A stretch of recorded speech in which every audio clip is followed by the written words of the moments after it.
Hello, folks. How you doing out there? Another My Fantasy podcast coming at you. Myself, Brandon Reed, and Dan Schalk. You know us from MyFantasySportsTalk.com. This is episode 3, season 3. We are glad you're here. Hi. Hello. Dan, say hello to the nice folks at home. Hey, guys. How's it going? That was all the nerdiness I'd hope out of you, Dan. So on today's show, hey, Dan, in honor of LeBron James reaching 30,000 points, I'm wearing my Michael Jordan shirt. Legends are born in May, baby. So what you think about that? Youngest player ever to reach 30,000. Definitely impressive. I think he's the greatest of his generation now. I mean, I think he's kind of passing the torch, but for so many years, he's been the dominant force in the NBA, and it's sad to see how rough shape the Cavaliers are in right now and moving towards this NBA trade deadline because there's talk of moves, and the move that I think we kind of talked about it earlier, George Hill. What's that going to do? What's the real point of that?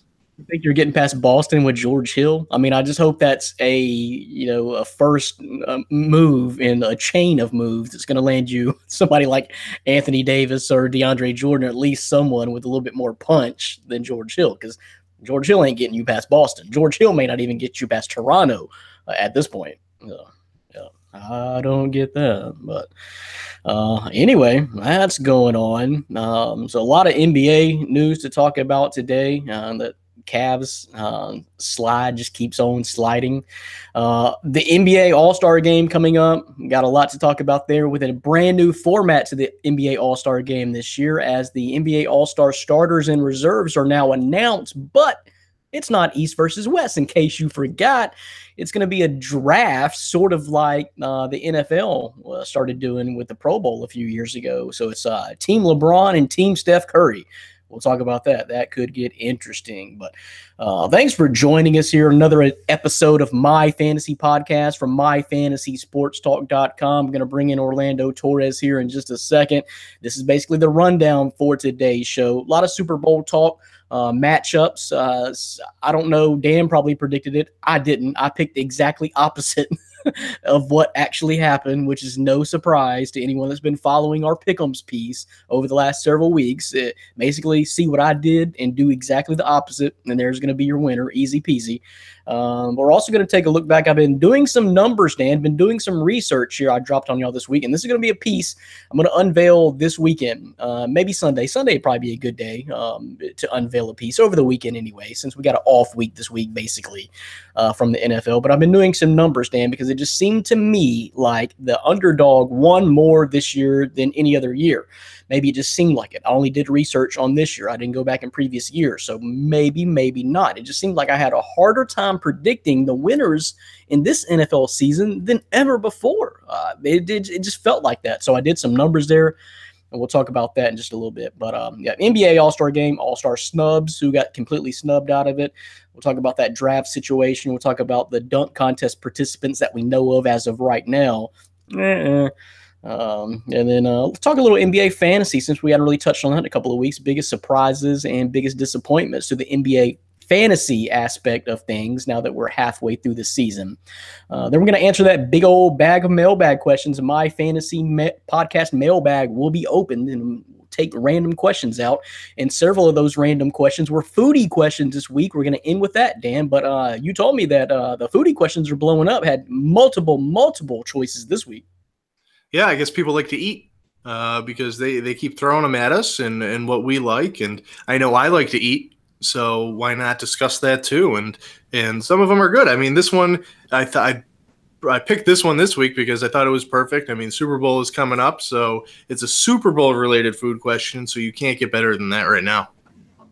Very good question, because it can go a lot of different ways. But we'll talk about that to wrap up the show. So appreciate all the questions you guys keep submitting. The audience is growing, like I said, and the realm of questions is growing and expanding too. We cover everything. Here's something I noticed on today's show. Let me break this down for you, Dan, real quick. Don't know if you noticed it, but number one, right off the top, I love the variety of questions, because we've got Super Bowl questions. We've got regular NFL offseason questions. We've got NFL draft questions. We've got college college basketball questions. We have got NBA questions. We've got the foodie questions. But this is something else, Dan. There was a stretch here. I don't know if you noticed this. So we got a question from a guy who, I don't know, maybe a Patriots hater. Don't really know where he's from. But we got a few in a row here. Nick Pertins chimes in. I know where he's from. He's from West Memphis. But we also got a Boomer Sooner checking in today. And we've also got someone from, where was it?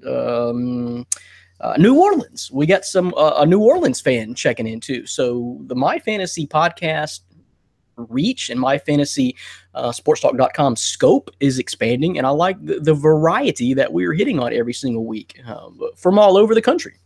Yeah, I mean, we've gone global, I guess you'd say. I mean, I remember a couple of weeks ago, we had a listener ask us a question. We couldn't really pronounce their name, something with like Ishabili, something like that. So, yeah, I mean, we're reaching not only all the states, but I guess you would say Middle Eastern Europe and different places. So I love it. I love getting the questions. Some of them are a little invasive. They go to, a lot of them find me on Facebook and submit them that way. So I recommend you go to the Facebook page, My Fantasy Sports Talk, but keep submitting the questions from all over, and we enjoy answering them. I mean, that's a huge part of our show every single week.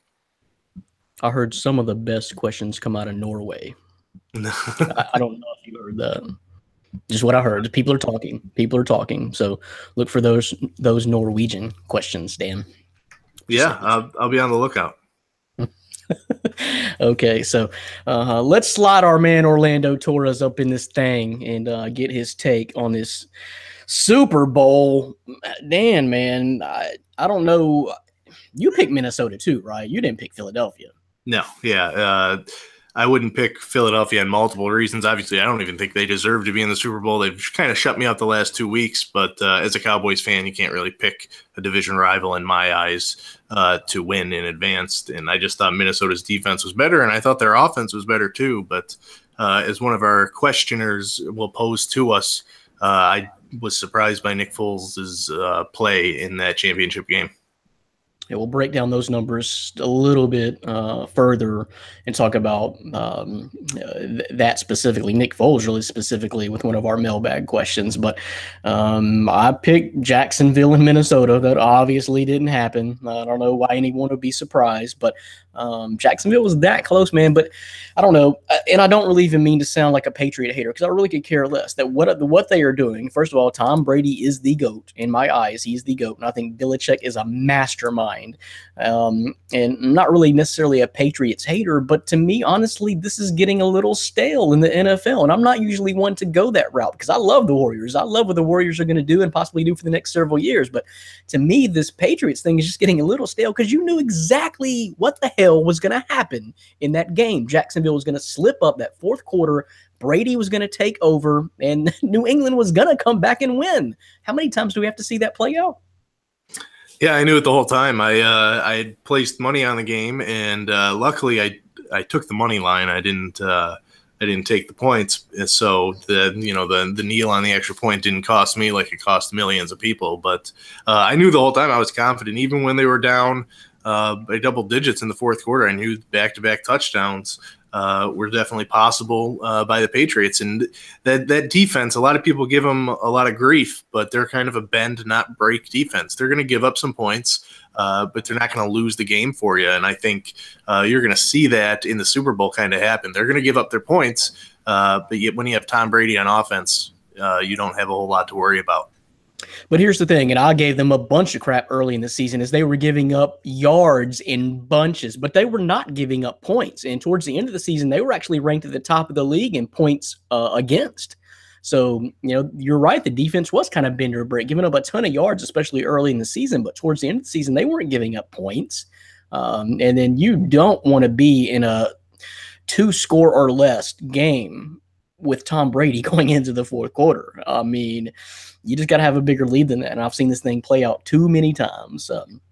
But we'll talk about the Patriots a little bit more as we have a mailbag questions pertaining to the Patriots. But let's bring in our man from San Ann, Orlando Torres. What's going on, dude? Hey, what's going on? How's it going, fellas? It's good. I see. Are you still cold in San Antonio? It's been heating up. It's been weird. By 12, it's 70. By night, it's 50, 60. So it dips, but it hasn't been freezing like it was the past week. So let's back up a week. Who did you have in this Super Bowl? You rode with Jacksonville like I did. You missed on that one. And did you have Minnesota as well? Yeah, I rode with Minnesota as well, and completely got both of them wrong. So yeah, I didn't have any of those picks. I was surprised about New England, but I thought they would have gave New England a run for the money, and they did pretty good. They were leading, but going into the fourth quarter, just like you mentioned earlier, you don't want to be against the Patriots down within 2 scores or less because he just did his thing, and I think the Jacksonville, regardless of what you feel about the penalties, they just kind of fell apart towards the end. Especially when you're in Foxborough and it's 17 against 11. We'll talk about that a little bit later if you can catch my drift. And I got a lot to talk about there because we didn't talk about something that happened in the Tennessee game the week before that we neglected to talk about on the podcast that was nuts. And for you that watch the game, you know exactly what I'm talking about. But we'll talk about that as we break that game down too. So what do you think the Super Bowl is going to get ratings-wise? I'll be honest with you. If Jacksonville would have made the Super Bowl against Philly, or Philly has a rabid fan base, so that may be a little bit different. And Philly is like the 4th or 5th largest market in the U.S., right? So they're going to have a pretty good fan base. But if this Super Bowl was going to be Jacksonville and Minnesota, I just don't know that the ratings were going to be there. I don't know that the interest is going to be there. And to be honest with you, it would not have been a must-watch Super Bowl to me. I don't think so. But now that the Patriots did work their way back into it, and you either love the Patriots and you want to see this domination, or you hate the Patriots and you want to see them fall. So I do think it's going to have high ratings, and I do think it's probably the best scenario that could have played out for the NFL to have the Patriots in it. Dan, what do you think? Oh, yeah, definitely. I mean, you're getting the Patriots, just like you said, you love them to hate them and you hate them to love them. So, I mean, the Patriots definitely help the NFL out by coming. And like you said, too, Philly versus Minnesota, the NFL prefers to have Philly in there. I think the Super Bowl is going to obviously be very highly rated. It's nothing about the matchup is going to detract people from watching. And another key about this Super Bowl that I think is going to bring even more people in is the halftime show. And I hate to say that as a sports fan myself, but Justin Timberlake is going to bring eyes to the television, not only because he's a superstar bringing out a new album as single and stuff dropping. So, but last time he performed, look what happened. So I think that's going to draw people in too. So whether the matchup was Jacksonville, Minnesota, I think people would still be tuning in. And a lot of it has to do with because of that halftime show. No doubt. And I don't know if you knew this, but me and Timberlake got a lot in common, just strikingly good looks and from the Memphis area. So, I mean, the home run is there. So NFL props and kudos to that. And Timberlake's going to be dropping a new album pretty soon. I think it may be February till the full thing is released, but he's released 1 or 2 tracks off of it so far. So a great time to even have him as he's releasing a new, I don't even know why we call them albums or CDs anymore, because no one even buy albums went out the window a long time ago, and no one even buys CDs anymore. So what should we call it? Should we? He's going to release a new digital. I don't know. What should we call it? We got to come up with something new. It's not an album. It's not a CD. Let's let the music industry tell us. Oh, but I want to make some money off this, so I need to kind of patent this somehow. It's a new digital portfolio, something like that. Digital download, digital stream, something along those lines. Yeah. So technology has changed the world, but yeah, I guess I didn't really think about that, Dan, but I think Timberlake is a very good draw and a very neutral draw that could draw a lot of different people in and not turn off the at the halftime show. Katy Perry took hit, and I thought Katy Perry was great a couple of years ago. I mean, she came in on a freaking 60-foot lion. That was awesome. So it was about that Left Shark, right? And that Left Shark was like some sensation the next day. Yeah, you never know what's going to blow up out of the halftime show and the commercials too. So but what do you think about the actual matchup, Orlando? I mean, is this truly the best matchup? Because the Philadelphia was killing all year long, clearly the number 1 seed pretty much all year long. Is this the best matchup that the NFL probably could have hoped for going into the playoffs? I mean, it's kind of hard to tell on the NFC side. I think it would have been pretty nice to see Minnesota in there. but you got Philadelphia led by Nick Foles, and about a week ago, you didn't feel like this would be the best matchup. I mean, he looked good this past week, but going towards the end of the season and again to Atlanta, Nick Foles didn't look too good. But it was nice to see him at least finally getting clicked on with the offense over there. So I don't know if it's the best scenario coming out of the NFC, but I mean, there's you think of from the game from 13 years ago, so that alone built up the drama heading into Super Bowl Sunday. So I think just that alone from the last time they met and what happened, they almost won that game too, and that was another fourth quarter comeback with Tom Brady. So it just builds the momentum even higher. Man, there was a whole different cast of characters there. Donovan McNabb, Randy Moss. Who was the running back they had? Dan, help me. Robert Smith? No, Philly. Oh, Philly. Yeah. Damn, who was that running back? Was it? Oh, Brian Westbrook, maybe? Yeah, Westbrook. Yeah, that's it. It was Westbrook. Yeah. Theo. Man, that seems like forever ago. But yeah, I mean, have you seen the early lines, Dan? Isn't it like the highest point spread in the Super Bowl? It started at 5.5. It's down to 5 right now. But I mean, I think the Patriots are obviously going to win. I don't think that's really going to be in question. Maybe people might second guess that, but the Patriots are going to win. But they always play in close, tight games in the Super Bowl, so that point spread is a little scary if you're gonna be taking the points. So you might want to lay the Eagles down plus the points, but I think it's going to be a close game. But I think it's going to be high scoring. But ultimately, the Patriots are going to win. Yeah, probably so. I mean, that's the safest bet at this point.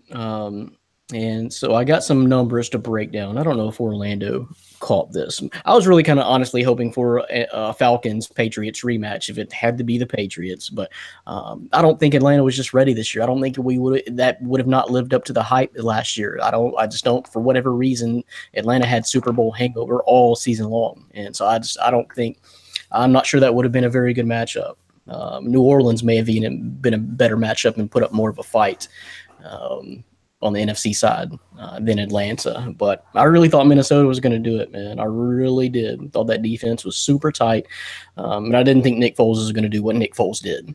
Maybe home field had something to do with it. But all of us disrespected Philadelphia. We owe all of the Philadelphia fans out there in the myfantasysportstalk.com universe a big apology, because we disrespected them so hard. Even before the playoffs started, we all said that they're going to lose their first home game, and they were actually underdogs in that first home game, right? Yeah, both games. They were underdogs. So the first time in history, the number one seed was an underdog at home. So it's not just us disrespecting them. Vegas too. I'm still going to disrespect them because I don't think they have a chance in the Super Bowl. So prove it to me wrong the third time. In my opinion, it would be a fairly big upset. Because I've seen this play out before. I pretty much know what's going to happen. And I mean, damn, what kind of lead did the Atlanta have last year going into it? What was it? 25? 25? Late in the third quarter? That wasn't going into the fourth, was it? No, I don't know. I mean, but it was late in the third, midway through the third or so. Mm-hmm. Yep.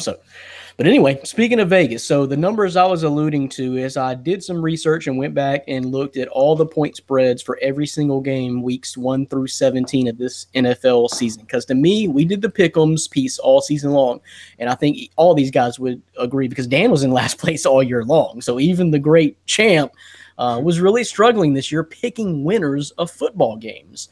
And I just felt like you never really knew from week to week. So I went back and did the research, and the bottom line is, and these are according to ESPN's lines that were posted by ESPN, but the favorites won 182-73 this year in the NFL regular season. So the underdogs won 73 out of what is that 255 games, which I thought was fairly high. Again, we'd have to go back and look at the previous year's numbers. I don't really know, but that equates to the underdog winning 28.6% of the time. To me, that sounded high. Dan, your first impression was you thought it was a little low. Yeah, I mean, there's so much parity in the NFL And just to clarify, this is with the points spread or just outright? Outright. Basically, I'm not including what the spread was. I'm just talking about who was the favorite. I don't care if it was by 1 point or by 35 points. Yeah, so I mean that's the favorite, whether you won or lost. Yeah, okay, so that skews it a little bit. So yeah, I mean that you could definitely say that is pretty high. But like I had mentioned to you, like we were talking before the show, I'm a big wager guy, a gambler, I guess you would say, on sports. Like I mean, I'm tossing little bets down on college basketball basically every night. But during the NFL season, it scares the hell out of me to wager on the NFL games because of the volatility of it. You just don't know week to week. You can make a case for any team beating any team in any week, and that's even the Browns. Cleveland. Well, I would even throw Cleveland in there. This year, obviously, it didn't work out, so put your money. But it's that's why 0-16 is so rare, is because at any given week, any team could win. So out of all the sports, it's the sport I watch probably the most. But I'm scared to actually put my money on the line and say this team is going to win, even if it's my beloved Cowboys. It's just it's a scary thing of how volatile it is, and you see that with the parity in the playoffs every year. There's always new playoffs teams. Super Bowl, champs usually don't repeat unless you are the Patriots, but they don't repeat a whole lot. So they never have. There's so much parity there. The Patriots have never repeated. That's why I didn't really give them a chance this year, because it's not what they do. But I think they're taking advantage of a really weak NFL this year to me. I just don't think the teams aren't that strong. I mean, parity, yes, but I don't think there's really any elite teams. And they're just kind of coasting, being the Patriots, swimming their way through it. Orlando was about to say something, but as we were hitting on Cleveland, I have Cleveland's number. So Cleveland was favored in one game all year long, and it was against Indianapolis by 1 point. And we know what happened there as Cleveland went 0-16. Orlando, what were you going to say? Yeah, no, I was going to mention that what Dan was saying, how it's kind of hard to bet on the NFL. I mean, there was a couple of times in the pick-em, John, for me, and you actually picked Cleveland at least once or twice.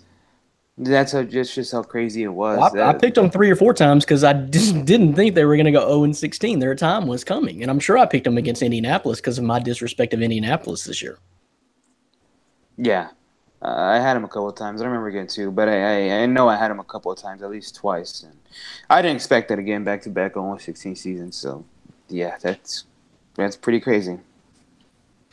So one of the bigger numbers here is New England was the only team to be favored every single week. Is that surprising at all?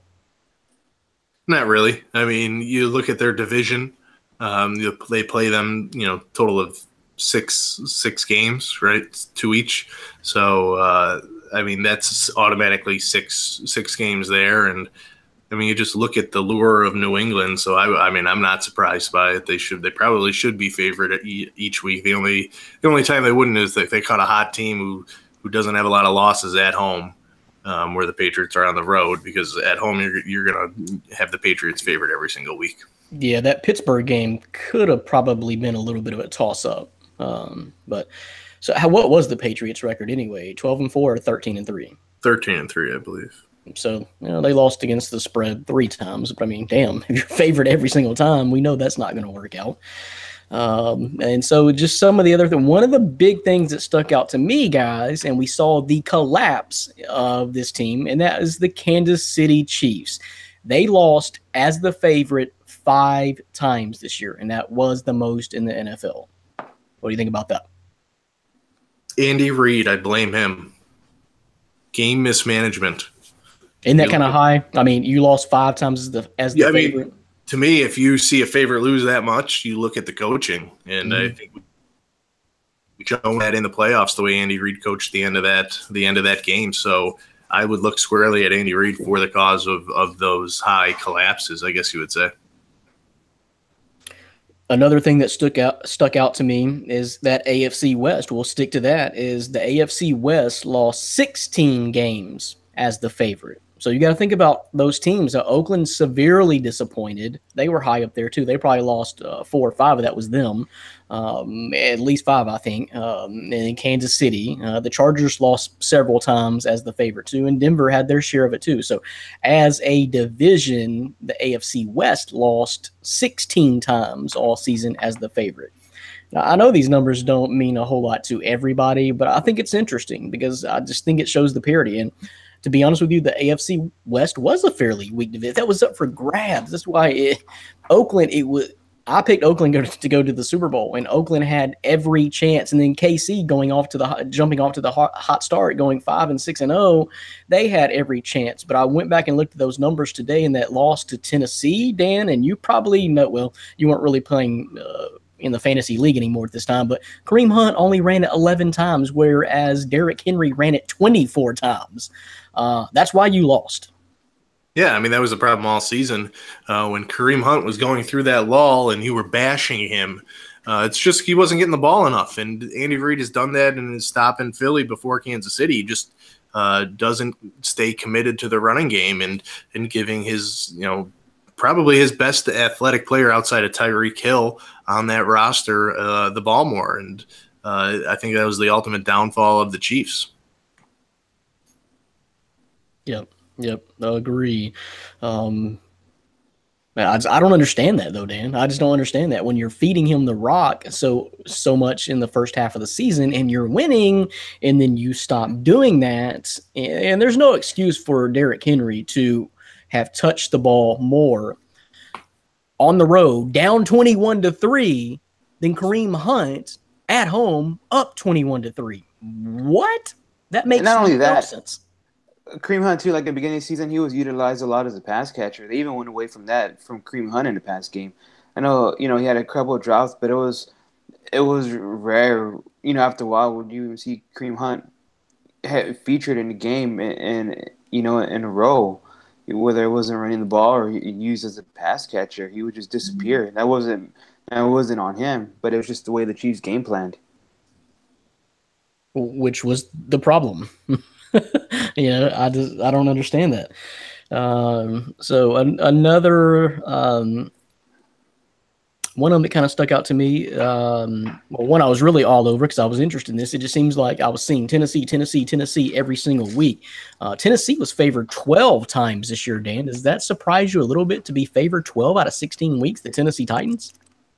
Well, I mean, we were both very high on Tennessee this year. I think we both had them as the AFC South champs. We thought they were going to ultimately be. To start. But once you got about a month into the season, I changed that tune because something wasn't right.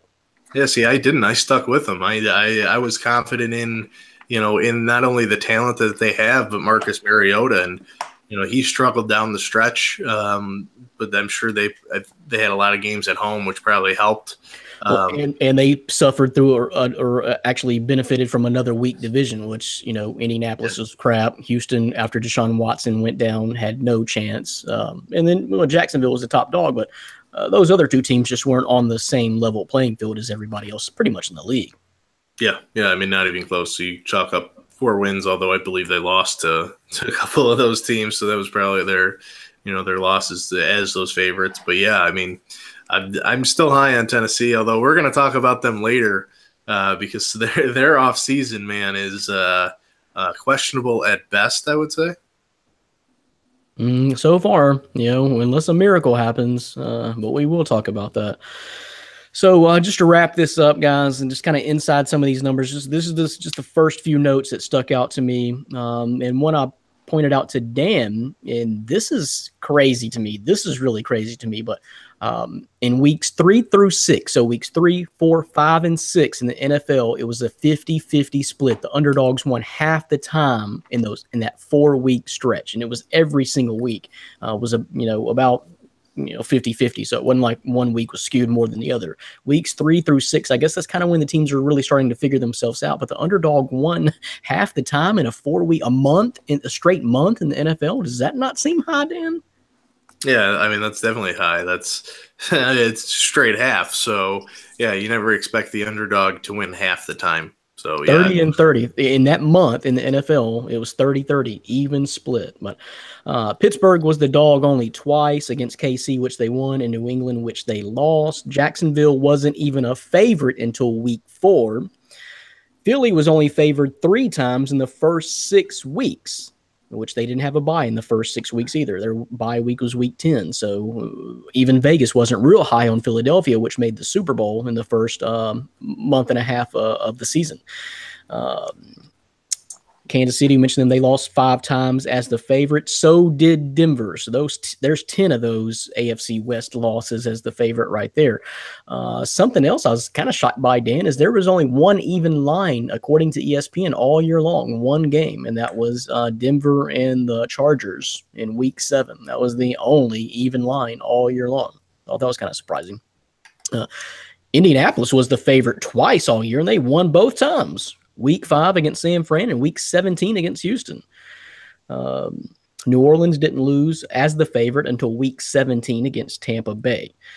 So that's just some of the numbers. And so I just thought that was really interesting. I'm going to put all that in an article and release that probably this weekend for you guys to check out as we got kind of a lull, kind of a dead period in between before the Super Bowl. So you guys can think about that, look at that, and maybe think about your Super Bowl wagers. But the Super Bowl is a little bit different animal because you can bet on what color Gatorade is going to be dumped on Bill Belichick's head.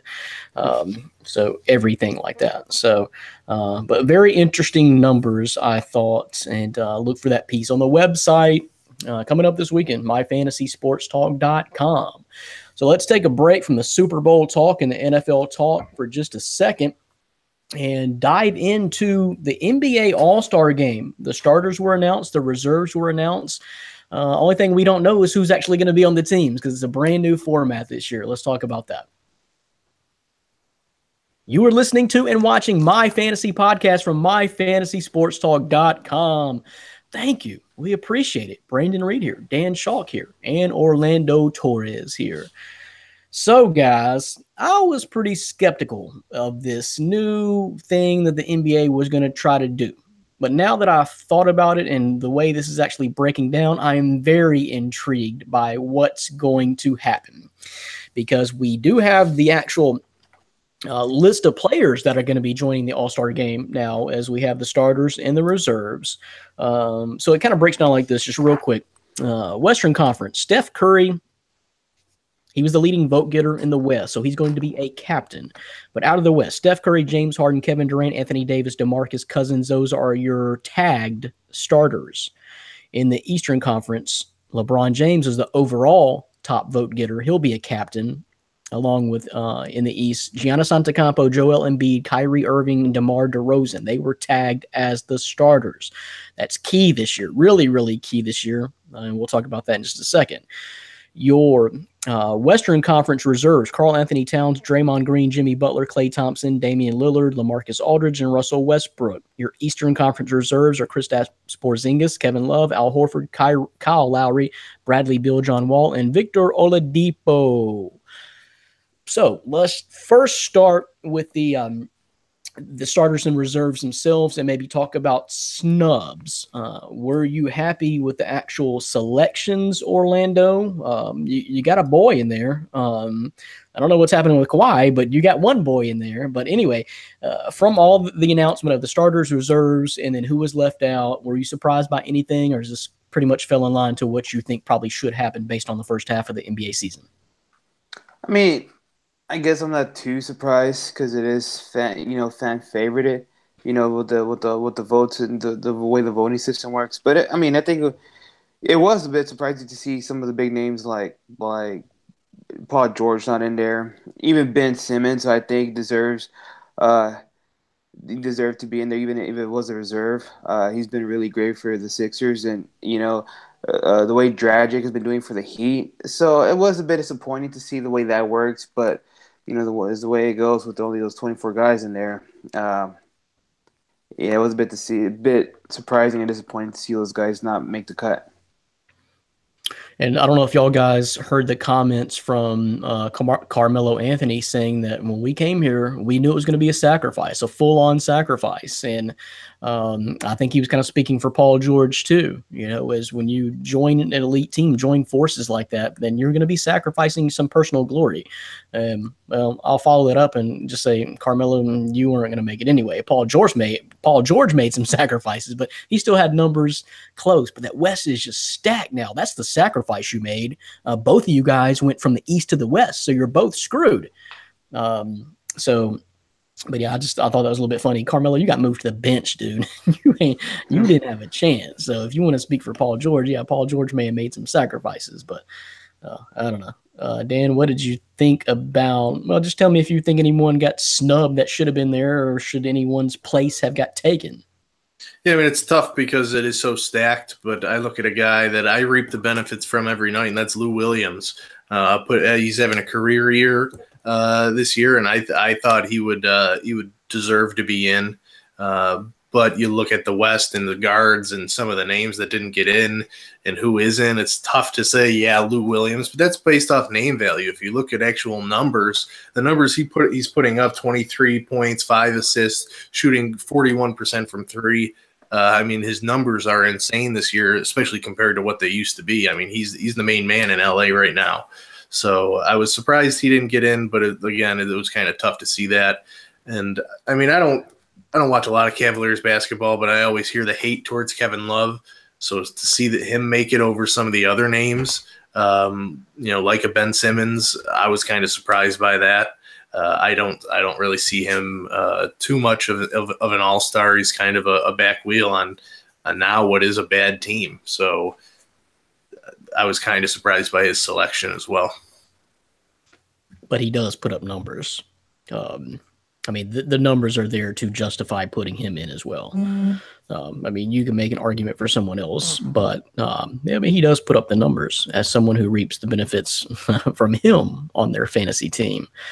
But another guy I thought you were going to go with, Dan, is where you were going with that. I thought you were going with that as another guy you're reaping the benefits off of.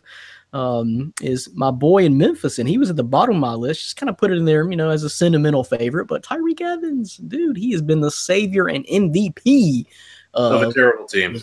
Yeah. But to me, he's been much more valuable than Marc Gasol. If Marc Gasol would have had an argument, then I would say Tyreke Evans has more of an argument. So, K-Love is putting up 18.4, 9.4 boards per game. Not good. 18 and 10. I don't know. But yeah, Tyreke has been the savior there. So I don't know. But I was with Orlando. Ben Simmons was a pretty big shock to me because I thought he was really been a very impressive player over the first half of the season.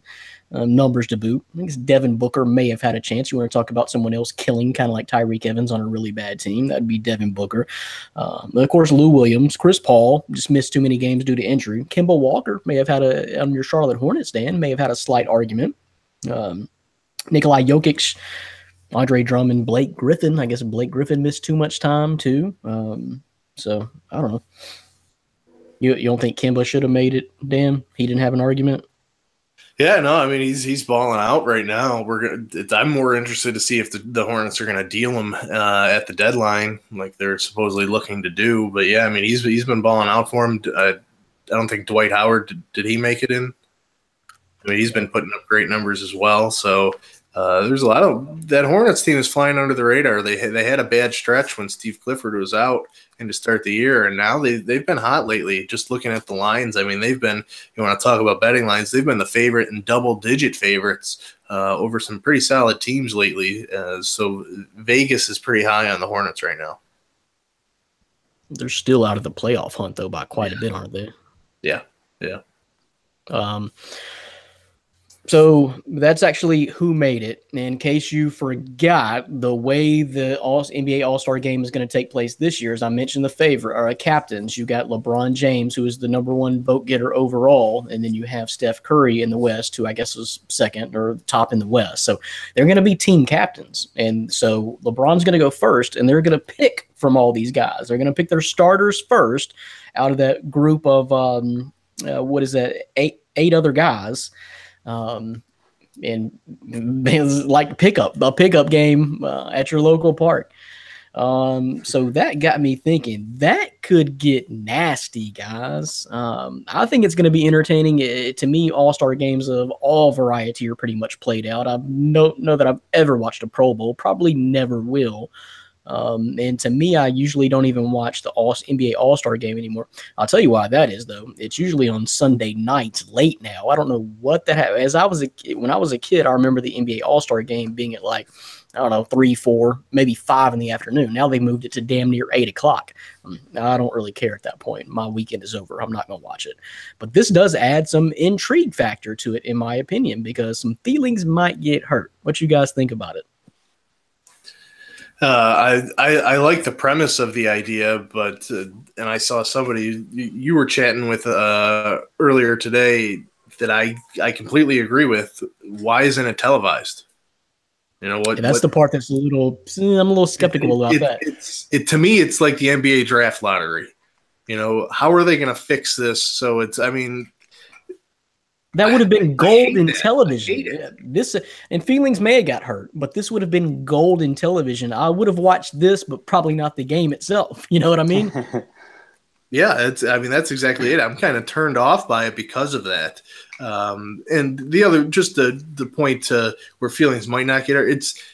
What I don't like about the NBA, and you hear all these old school players, these old school NBA players talk about it. Everybody's friends now. You know, they all hang out in the off season. They train together, party together. They hang out no matter what team you're really on. So while there are some, you know, rivalries and some players don't like each other, for the most part, I think people just kind of, you know, get along. They know they're NBA players. This is an all-star game. So I think they're going to make more fun out of it. And that's one thing that I hate about the NBA All-Star game. It's not competitive at all.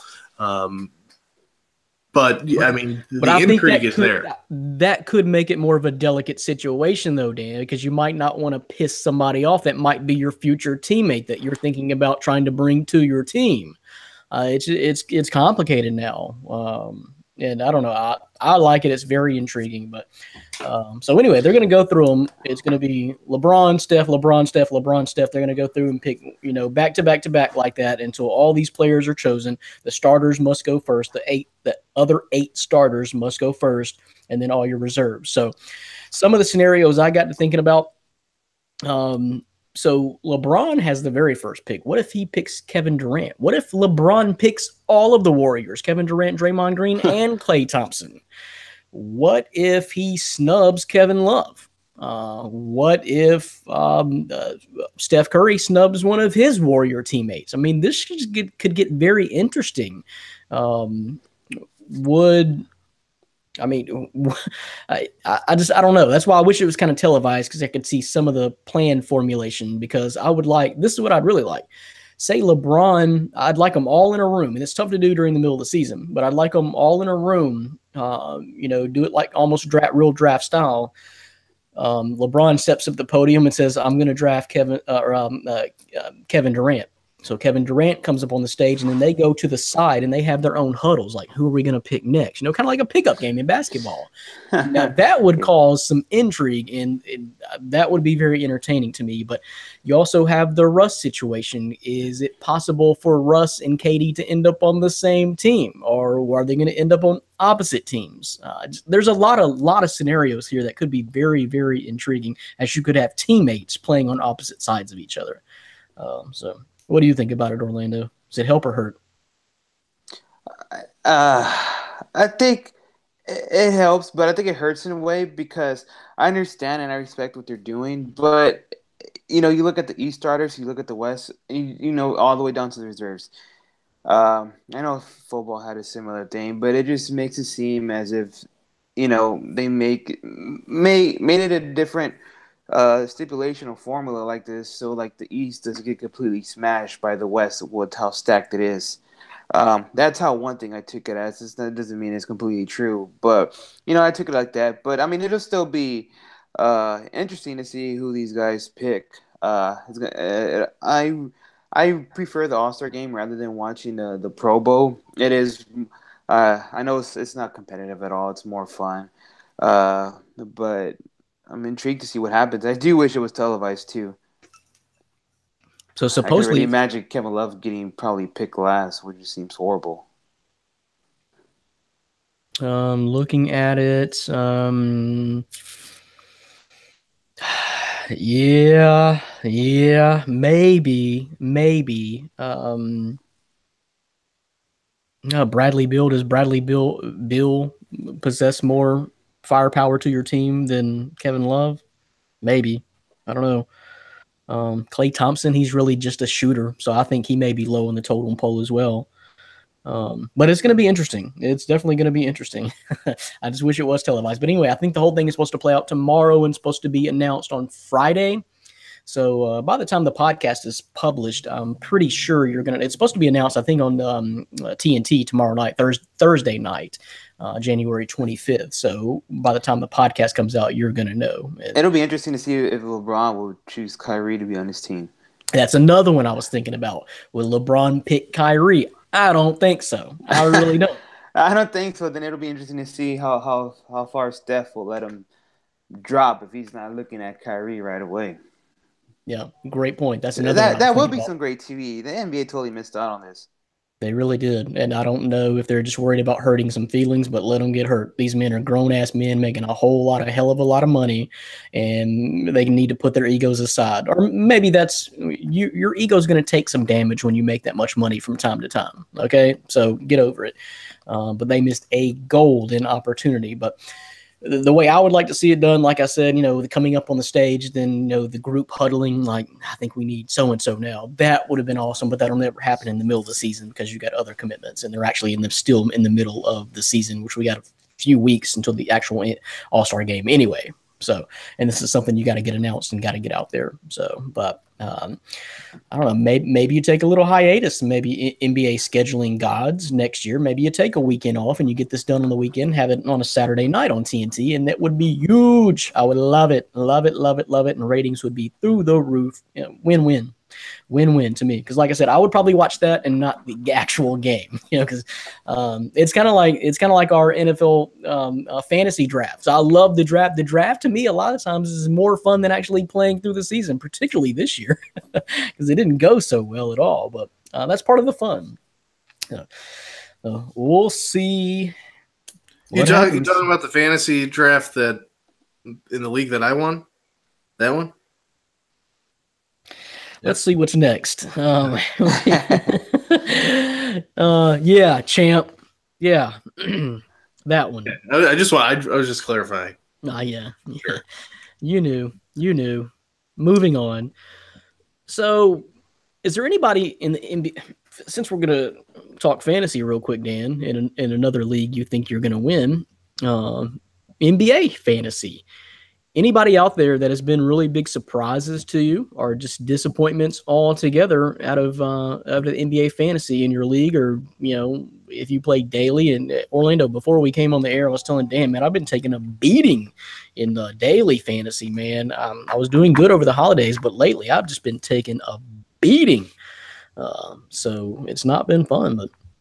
Orlando, other than Kawhi Leonard, which we'll get into in just a little bit, any surprises, disappointments out there in the NBA fantasy world this year so far? In the fantasy world, like Joel Okafor. I know, he's been having some bad luck, with the injuries. He's come back, but I was surprised and looking forward to him returning. I know it takes a process. He's not going to get back right away to full speed, to his full form. But I was hoping of a bit of for him to reamp himself, especially in fantasy. I had picked him up as soon as I saw him available, and I couldn't afford a move like that. Just depending on the seating, right? Depending on the seating and the roster construction, and he still hasn't kept it up. So he's been a bit of a disappointment, and that was one guy I was hoping would help in fantasy, especially for late season pickup when you kind of hoping for a lottery ticket like that. One guy I was just looking at who, to me, has been one of the bigger surprises for me is Victor Oladipo. I never really questioned that he had all the ability, but he went to Indiana as sort of this point guard, point shooting guard, and is just turning it up. He's just killing it fantasy. So he's been one of the more surprises to me this fantasy season. Slotting him right now, he's probably I can't really count this up right now, but he's probably about, in our league, he's averaging 46 fantasy points a game. So he's about 12, 13 in that range right there. So pretty big surprise. He's actually ahead of Kyrie Irving and Karl Anthony Towns, Ben Simmons, Devin Booker. So it's been a pretty big surprise to me. Dan, any real big surprise or disappointment? Yeah. I mean, I mentioned him earlier, Lou Williams. He kind of came out of nowhere this year in fantasy, and he's a guy that was kind of a fringe roster spot. I picked him in the last few rounds in our league, and he's a guy I can't live without right now. The way he's putting up numbers, a disappointment. Of course, he's on Brandon Reed's roster right now. Markelle Fultz. It's a guy that I also drafted. He played a couple games, couldn't shoot the ball more than like a foot, and he hasn't played since. And there's rumors of him coming back, but there's still reports out there that he's a terrible shooter. He completely lost his shot, which, I mean, you never hear of that, of a number one pick just losing his shot and doesn't know how to shoot the ball anymore. So he's been a major surprise, not only in fantasy, but being a number one overall pick, you expect to see some type of production. A couple other names on that same Indiana team as a disappointment is Lance Stevenson. He doesn't get a lot of run, but when made that trade, when the Pacers made that trade last year, they gave him some meaningful minutes, and he did well with those minutes, putting up some decent points back to his, hitting in all types of categories, points, rebounds, assists. And this season, while he doesn't get a lot of playing time, he's not doing much with the playing time that he's getting. So he's kind of a disappointment for me this year.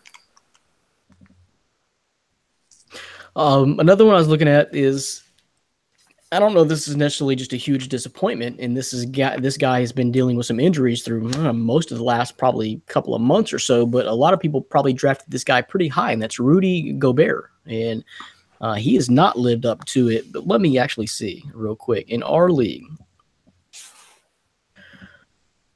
Rudy Gobert was drafted in our league in the second round. So if you drafted him in the second round, you've been severely disappointed. I think Dan, you were high on him. Did you not? You had him last year, didn't you? Last year I did, and he helped me win the title. I'll just say that, and I'm glad I didn't take him this year by the sounds of it. Yeah, part of it's injury. A lot of it's injury, but that's a guy that was really high up there. He was one of those big men who you thought would just put up killer numbers like a Karl Anthony Towns or Anthony Davis or DeMarcus Cousins. I mean, he was right there, right? Top 5 in centers, Hassan Whiteside, someone in that realm. Joel Embiid, he was right there. No less than like 6 or 7, ranked as far as big man. Brandon Ingram's been a little bit of a disappointment to me. When you let Kyle Kuzma come in as a rookie and be the team's leading scorer, does Brandon Ingram have it, guys? Is he going to turn that corner? I know it's only his second year, but is he going to turn that corner? He just doesn't seem to have that oomph, I think he's going to be a late bloomer. I don't know how great he's going to get, but he has a definite chance to be a solid starter, all-star in this league. But I mean, you look at his frame. You say yes, he's the Kevin Durant. He's not going to be Kevin Durant. I think he needs to still add some size to him so he can hang, kind of add some inside punch to his game, and I think it will develop. But he is still so young, coming out as a freshman. So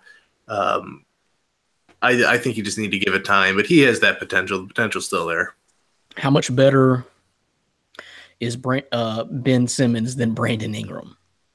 Yeah, a lot. A lot, yes. I'll just say that. A lot. Yeah. So you agree, Orlando? Yeah, no, a lot better. Yeah, he's way better. What were they drafted last year? Simmons was 1. How far down was Ingram? Was he 2, 3, 4? What was it? I don't really remember. It was 2, I thought. I thought he was right after. That's what I was thinking. I just didn't quite remember. Yeah.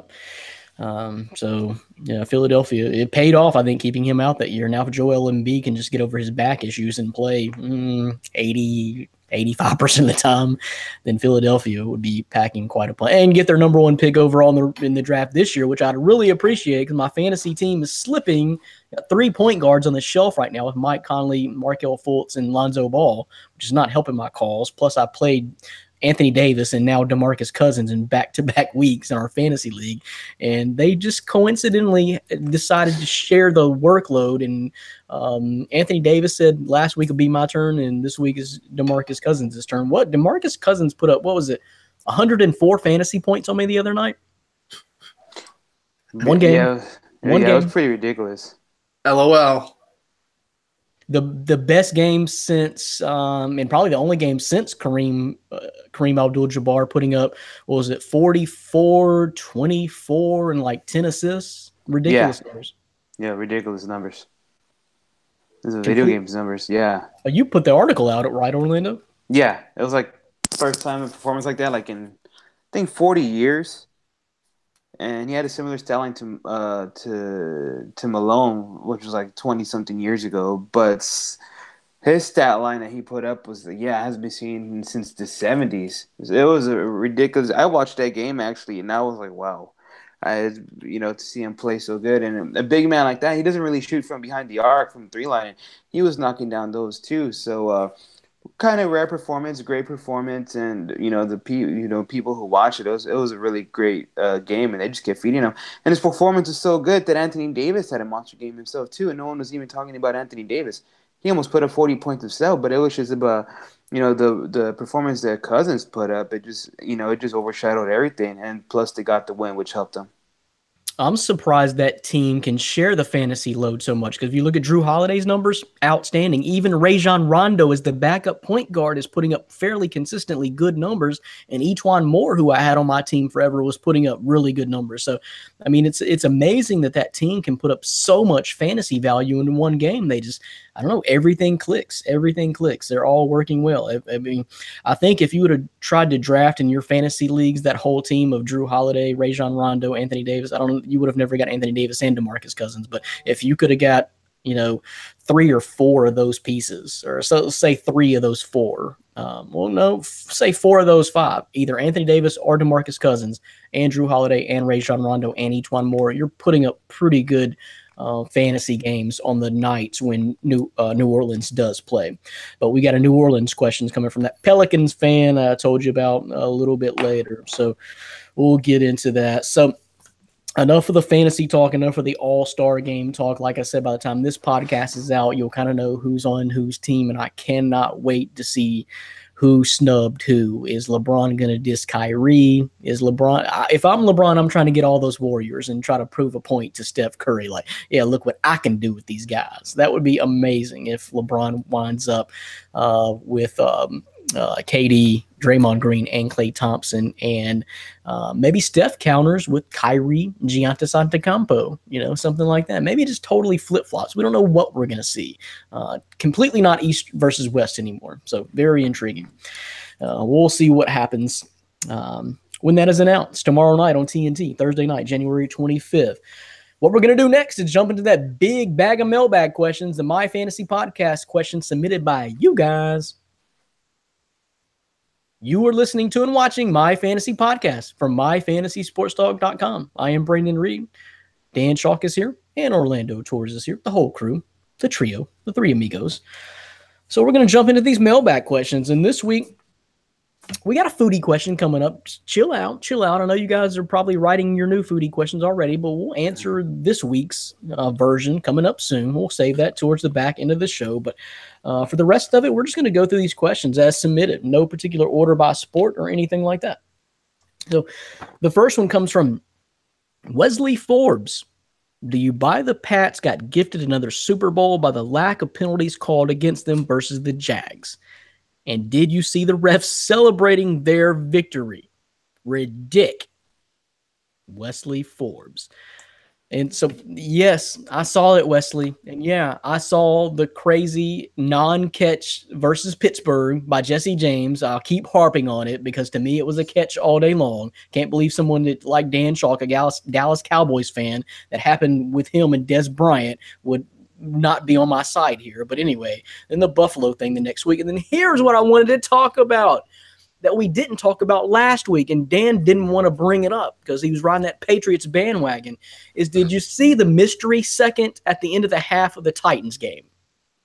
Yeah, no, that thing went viral. Everybody saw it. That was ridiculous. Who caught the pass? Chris Hogan? Somebody, I don't remember. But anyway, the dude was barely down on the ground, and the clock was already at a second, and the New England clock operator stopped the clock at a second, 3 or 4 seconds premature. No way they should have got that play off. Gostkowski did end up missing the kick. Thankfully, I guess. I never want to root against a Memphis guy. But, hey, how about that too, Dan? The 2 Memphis kickers in the Super Bowl. You like that? I didn't even know that. Wow. Yes. How about that? Bet on that. Bet on that. That's never happened before. Promise you. Stephen Gostkowski and Josh Elliott. I think it's Josh, right? Jake or Josh? Jake. Anyway, yeah. Is Jake Elliott? Okay, well, my disrespect for my Memphis alum there. But anyway, yeah, 2 Memphis kickers going head-to-head in the Super Bowl. But anyway, dudes was not even really on the ground yet, and the clock was already at a second. So I don't know how the clock operator didn't – I mean, it was like they added like 3 or 4 seconds by that pause before you saw the Patriots players coming in and calling the timeout. Dan, do you want to address that? Be honest now. Be honest. There was some shady stuff going on. Yeah, well, I mean, that's more on the clock operator, not on the refs. And let's just add in that, I mean, the Patriots dominated that game, won by double digits, multiple scores. So I'm not really worried about 1 second at the end of a half where they ended up missing a field goal. But it benefited the Patriots. And yes, the referees could have done something about that. They review every other thing. Why not? I mean, someone didn't catch that. This is salt I'm dropping. I really don't care. It's just unfair, and I see these things every single week benefiting the Patriots. Why is that? I didn't see any crazy calls in the Philadelphia-Minnesota game. I didn't see any crazy calls in Atlanta versus Philly. I didn't see any crazy calls in Tennessee versus Kansas City, unless you want to talk about the crazy Mariota play, but that wasn't a call. And by the way, did he get double fantasy points for that? Did he? Because I know in the stat book, he got a passing TD and a reception TD. So if you're playing fantasy, which all the fantasy seasons were over, but would he have got 12 points from that one play? Yes. Well, maybe not 12 because passing touchdowns might be 4. But okay. But he got double the points. Yep. Mm-hmm. That's crazy. That's crazy. But anyway, I clearly see it as calls benefiting the Patriots. And that's something, if you're going to review everything like they do and spend all this time, that's unacceptable. That really is unacceptable. And they do it in other games. I've seen it before, going back to review the clock. I mean, seriously, the clock was like -3 when the Patriots finally got that timeout call. I don't care about the outcome of the game. That's just, it's not right. It's unfair. And then you want to take away minute little catches because the guy bobbles the ball a little bit when he hits the end zone after catching it, turning and diving in the end zone. But you're going to give the Patriots an extra 3 or 4 seconds before that. I don't know. What's Wesley talking about here? Oh, yeah, the refs celebrating too. Come on, guys. When do you see that crap? They were the first one to congratulate the Patriots and Tom Brady. Sportsmanship. Orlando. No, I saw that too. I don't know what to say. I've never seen that. I've never seen that in my life. It shouldn't be allowed. I mean, it's a clear red flag. I will say, I mean, you do got to appreciate greatness when it's there. Outside of those calls on the refs, because year after year, the Patriots, they just keep on doing it. Belichick and Brady, they always find a way to get there. But after a while, seeing all this stuff, as crazy as it seems, it does make me believe that, maybe there's a little something going on outside of the football part. The refs celebrating, yes, at that time clock, some certain calls favoriting them. I think that's what the people tend to root against the Patriots instead of their winning ways. So it's crazy. I did see that though. When another one, I'm not really sure that it was targeting this specifically, but what about the call against Jalen Ramsey? That was a clear play on, guys. Both of them were pushing and shoving all the way down the field. In that point in the game, give me a break, guys. That gifted the Patriots the game. That was a clear penalty in my eyes. I mean, he was all over him. All over him. There was as much pushing and shoving. The only sin that he committed was maybe not turning his head back in time for the ball. But I don't know if you saw the ball in the replay. Well, I know you didn't see the ball in the replay because it was way over the head of all of them. So you got to let that go. You got to let that go. That's ridiculous. That's just football at that point. You're really being ticky-tacky at that point to make that call. That's ridiculous. It wasn't enough there. It wasn't enough there. If you're going to call that, you can call a penalty on every single game. Or, every single play. Like they said, you can call a holding really on every single play if you really want to. Yeah, definitely. If there's penalties being committed, you call a flag. Throw the flag. I mean, that's pretty simple to me. I don't think it was as close of a non-call as you think. I see completely different stuff when I look at it. So I'm not going to fight with you about it, but that was a penalty. Was the ball even catchable? Was the ball even catchable? I would have to go back and look. But no, it wasn't. My original thought, yes. Like when I was watching it live. When you go back and watch those replays, you're not going to see the ball, Dan, because it wasn't catchable. You may see a shadow. Back. He was arm locking. A shadow. Blocking his arm. He had his arm held. He was barely tiptoeing the sidelines. Who was the receiver anyway? Was it Cooks? Jalen Ramsey. Was it Cooks? Well, anyway, I think he would have probably been ineligible. He was tiptoeing the sideline, and maybe he stepped out of bounds. I don't know. Let's go back and look at the replay. All those pushes from Jalen Ramsey probably knocked him out. Yeah, they were both pushing. They were both pushing. Yeah, all the way down the field. Like I said, the only reason Ramsey got that call is because he didn't turn his head back around in time. He did it the last second when you see the shadow of the ball going over their head, but he didn't do it in time, and that's the only sin he committed. But still, I'm swallowing the whistle. At that point in the game, you know that's huge. You know that's a game changer. Let them play, man. Let them play. Not turning your head around is a pass interference. I mean, it's if you're looking at the rule book, that's pass interference. If the ball is completely catchable. I mean, I don't know. If both of them are pushing and you're saying that Ramsey pushing Cook, it was Cooks, right? Was that the intended receiver? Arm locked. He had his arm locked. He was holding his hand, basically. No. And if you're saying that that's the reason the ball was not catchable, then I'm saying that they were both pushing and shoving. So you got to let that go. So it's a huge call. A bad time. And it favored the Patriots once again. So I'm with Wesley Forbes, man. I saw it. Ridic. Dan may not say ridic, but I say ridic. Capital when Tom ridic. Brady misses a game, you can say ridic. Ridic. Okay. We'll move on. But yes, I saw it, Wesley, and it's ridic. Ridic. Let's move on to the next football question. Is Nick Foles a good QB? His numbers say so. This is from Terrence Mbamba. So, who wants to go first? I mean, he's a good quarterback, but I don't know if he's not going to be a good enough quarterback to win the Super Bowl. He's not better than Case Keenum, that's for sure. I mean, the performance of getting the team to the Super Bowl. I mean, obviously, I doubt he's going to be with the Eagles next season. But I mean, he's a good quarterback. Yes, he could perform okay. He's been there for a while. He's getting comfortable with the offense. He spent some time there. So I'm not going to say Nick Foles is a horrible quarterback because he's not. To answer the question, but I mean, in simple terms like that, yeah, he's a pretty good quarterback. I'm not going to say he's a great quarterback, but he's a pretty good quarterback. I was just trying to get Orlando riled up with the Case Keenum comment. I do not think that Case Keenum is better than Nick Foles. Nick Foles is a pretty good quarterback and will probably be playing on a different team next season. But yeah, of course, I think he's a good quarterback. They won more games in the playoffs than all of us predicted, and now they're in the Super Bowl. And let's talk about those numbers against Minnesota. What was it? Let's see, I had 26 of 33 for 352 yards and 3 scores against Minnesota. I don't care where that game was played.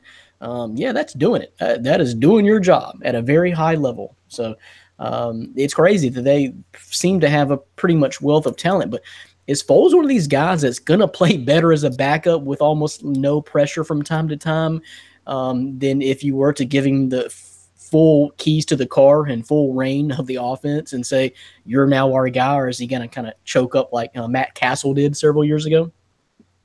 Yeah, I would definitely be worried about that if I was, an NFL GM this offseason committing to Nick Foles as my starting quarterback. Not only would you have to commit to him, but you would have to trade assets to get him because he's still under contract with the Eagles. So I wouldn't want to go out there on a limb, give up draft picks for Nick Foles, and then say this is my starting quarterback that we're going to rely in, week out. His numbers, not even if you're Cleveland? No, not even close. Not any team. I think he's a serviceable. I think he's a great backup quarterback and a serviceable starting quarterback if you need to have him as a starter. But I wouldn't. I'm still a little leery. I mean, we've seen he had one great year in Philly under Chip Kelly, but then the next year when he was a starter for part of the year, I mean, his numbers, that was his worst season as a pro besides the following year when he was in St. Louis with Jeff Fisher. So when he was given that starter, like the keys are yours, he hasn't performed.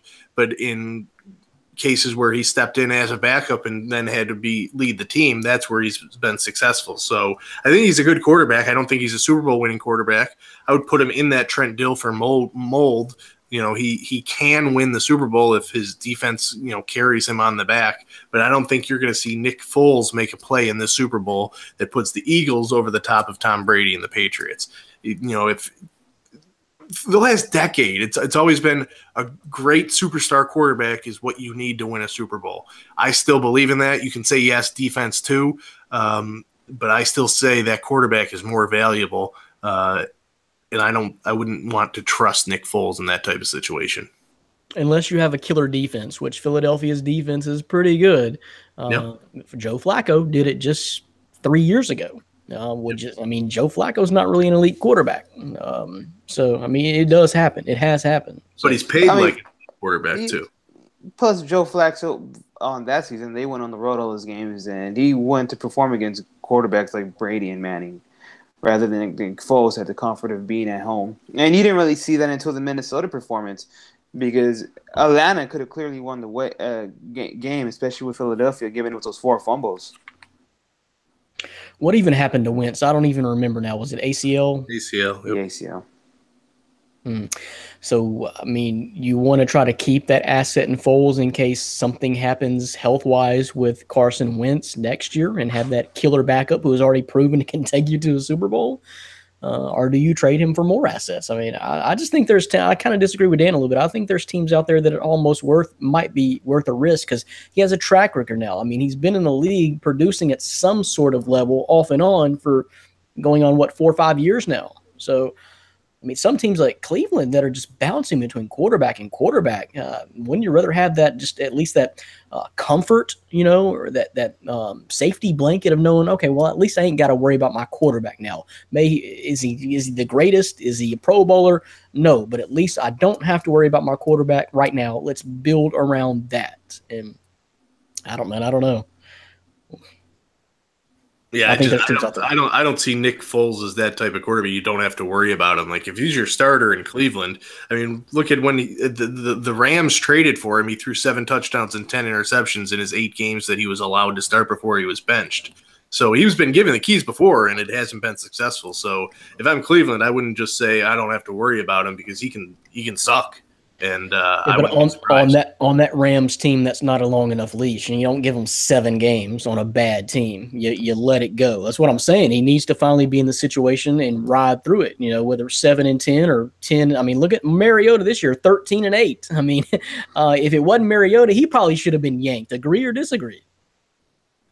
Yeah. You look at the draft stock and the salary, and he was the 2nd overall pick, and he's in a franchise. But you've also, before this season, every year that he's been in the league, he's had, you can see it. He passes the eye test. Nick Foles, for the first time to me, passed the eye test in the conference championship game. But I don't know if a lot of you guys looked at it. I was watching the Minnesota defensive backs. I don't know if they just came out flat, but they were getting beaten on double moves constantly throughout the game, and they just didn't look like they were playing the way they usually play. I'm not don't want to discredit Nick Foles too much because he was the one that did it. You know, Doug Peterson's scheme, they were able to do it, but that Minnesota defense just was not themselves. Harrison Smith, I kept seeing over and over again getting, biting in on play action, getting beat on double moves, and it cost him. I didn't see Harrison Smith do that all season. And he does it in the conference championship game. So I think they were overlooking the Eagles a little bit, and that led to that offensive display that you saw Nick Foles put on. Off topic real quick while I'm thinking about it, but Ryan Tannehill, is he coming back as the starter for the Dolphins next year? No question guaranteed? Yes. And what happens to Jay Cutler? He's going to be the new voice in the Monday Night Football booth? Yeah, I mean, you might see a team feel sorry for him. Or his wife will pay them off to hire him. That could be. But he might play, but I don't think it's going to be with the Dolphins. I'm not sure if Tannehill's going to bounce back because I think he's been kind of up and down too. Interesting. A lot of stuff to shake out, especially in the world of the quarterbacks. I just think Nick Foles is probably worth a gamble. I'm not talking about giving up a whole lot, but some of these teams going through quarterback carousel, I mean, Nick Foles is probably worth the gamble to me, especially after just what he's done. And we'll see what happens in the Super Bowl. So, Dan, I got a question from Nick Pertins. Or you actually got a question from Nick Pertins. You told me about it, but we got a question from Nick Pertins. Before we get into that, we're going to go back to Nick Pertins' question and request last week, which was, can we spotlight a draft prospect every week on the podcast? At least kind of give the folks at home a little bit more a look and kind of a precursor, sort of a preview of draft preps going forward before the draft, obviously. And so we got 3 months now, so we're in plenty of time here. But so let's do that with your draft profile that came out today with Vita Vea. And spotlight Vita Vea today. Dan, go ahead, run through it. Yeah, I have a huge man crush on Vea. To me, he's the number one overall prospect in this entire draft, and I feel confident saying that.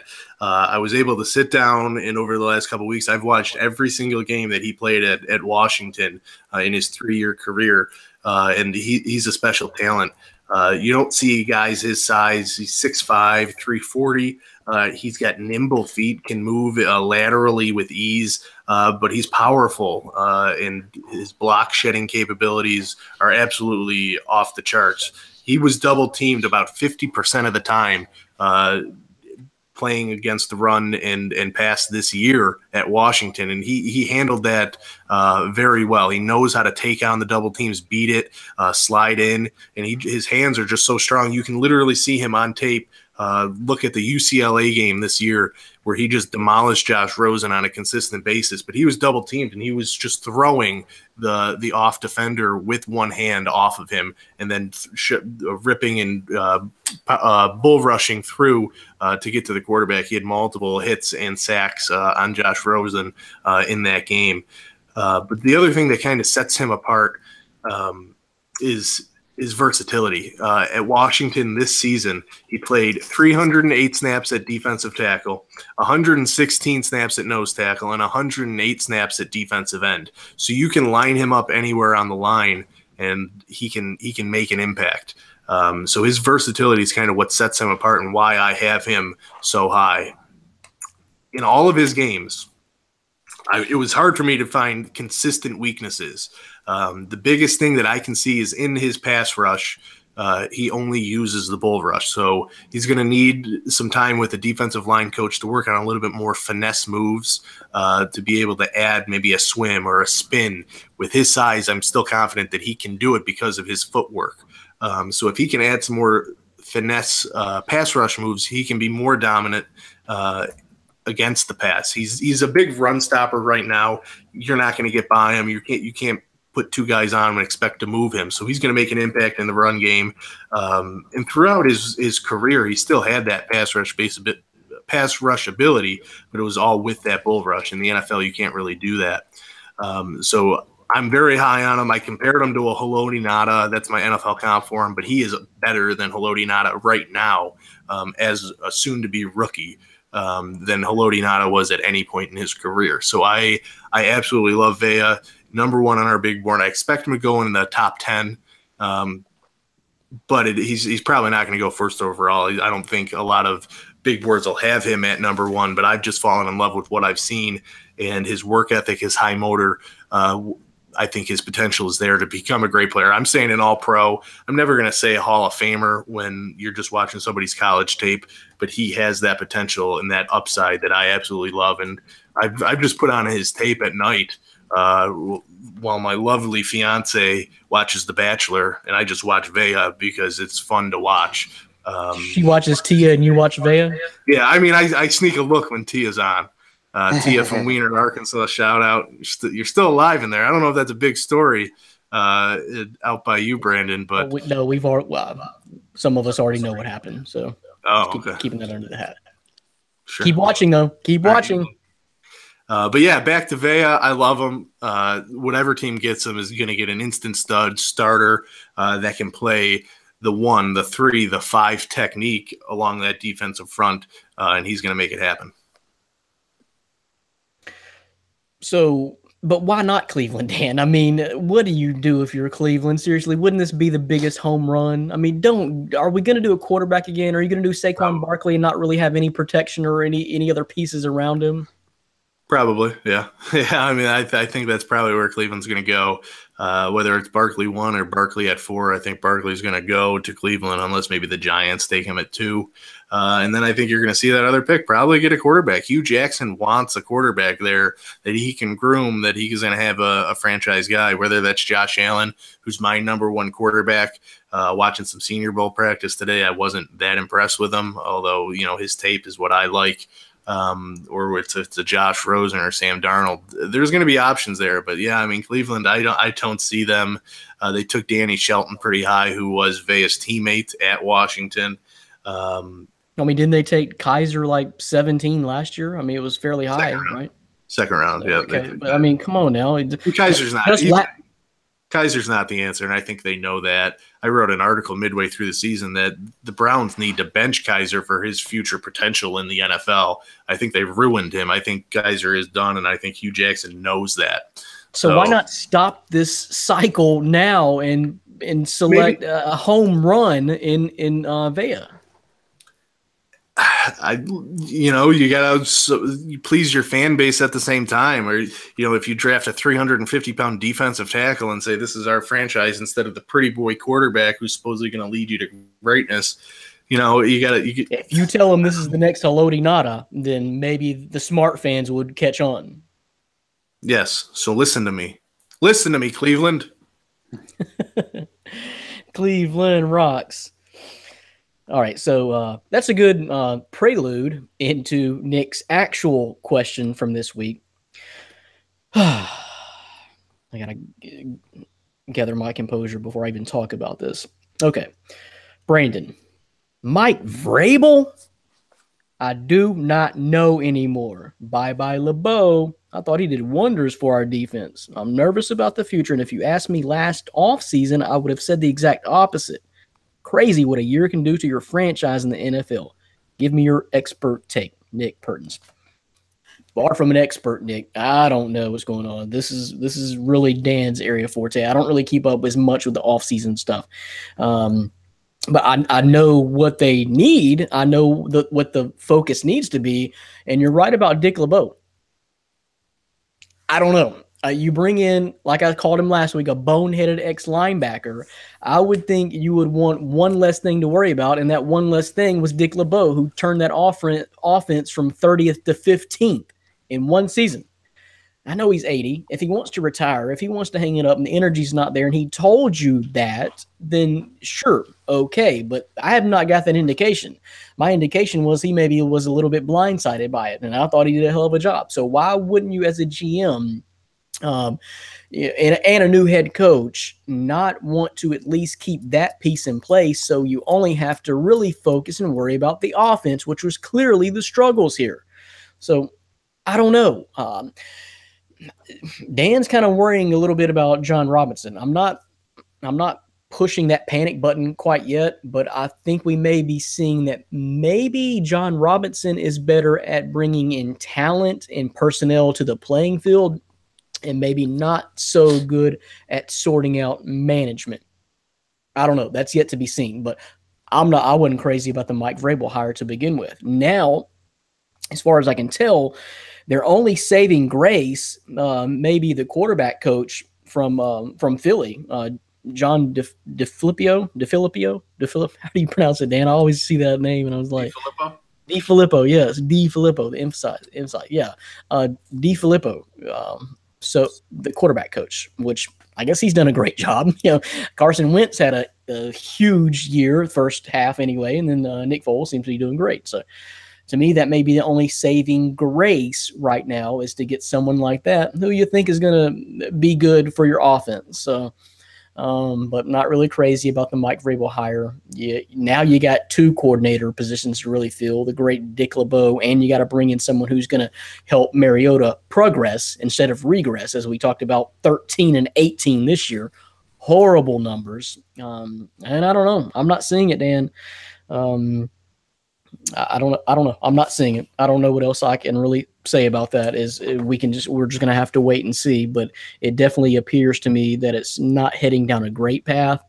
And like I said, maybe, just maybe, the deal is because John Robinson has been great overhauling talent and bringing talent back to the Titans. That's why they made the playoffs this year and won a playoff game.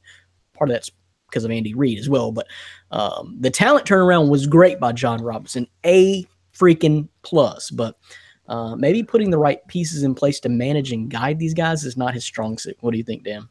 Yeah, I think you put it perfectly in that respect. I didn't even think about it that way because I have been kind of questioning John Robinson, a guy that I've fallen in love with as an executive in the NFL, just the way he's been able to construct that Titans roster. Because a few years ago, right before he took over, I mean, it was in shambles. So, I like what he's done, but yeah, I don't understand the hire. The one thing that we talked about, I think we talked about it on the podcast last week, if they do go with Vrabel, which they ended up doing, is he's got to bring in an OC that has some type of offensive, mastermind, QB whisperer, something to get Mariota. Because he doesn't have it himself. No, not at all. No, I mean, he's obviously what you said, bonehead linebacker. So, what I didn't like is their first candidate was a co-offensive coordinator at Ohio State who ended up saying no to the Titans as he was promoted to offensive coordinator at Ohio State. Maybe he wanted to stay in the college game, but you're getting spurned by a co-offensive coordinator in a college. And here's the other thing, Dan, like I told you on the message board today, then your second choice was Betcher, who turned down your offensive coordinator job to take a defensive coordinator job with the Giants. So obviously he feels more comfortable as a DC, and that was one of your first choices for OC? What are you doing? Yeah, it's head scratching over there, and part of being a good head coach is assembling a staff. So it's not a good start for Vrabel. It's not looking good on John Robinson. And in an offseason where you just had, the first taste of success with this group of players on the Titans, it's been a while. It's kind of in flux right now. Where are they going to go? You can make a terrible hire and that playoff team is all of a sudden 6-10 next year.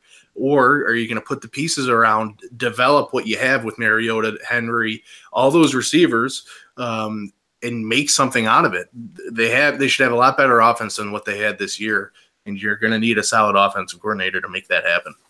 They had a better offense last year with a worse defense, which is very head-scratching to me. And part of that was DeMarco Murray was just not quite the same, and he was doing wonderful things last year, but the defense was horrible. The defense was absolutely horrible. They were like 30th against the pass last year. So, and the regression of Mariota is not good, and it was not injury-related, in my opinion. It wasn't with the broken leg last year. Just something wasn't quite right with this whole offense, and I don't know. It's not heading down the right path. It's going to take something.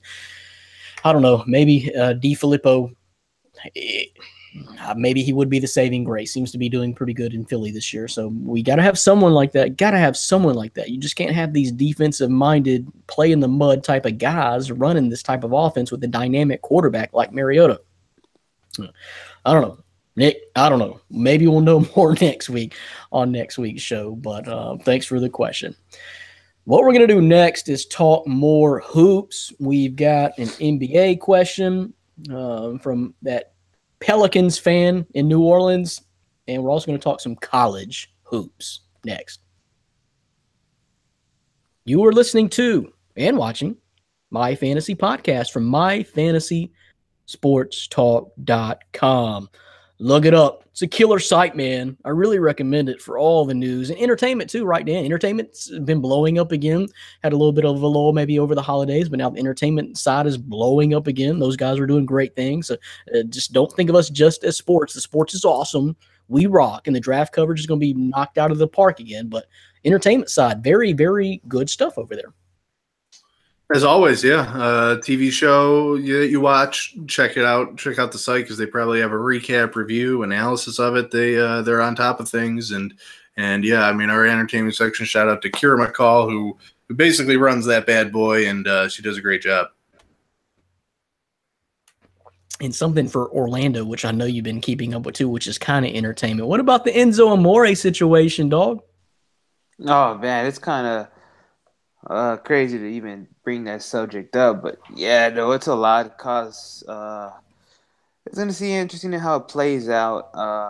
But yeah, pretty touchy subject. It's unfortunate, but he's not the first or the last person is on TV or whatever it is with an actor, athlete, whatever, to come into problems like this. So.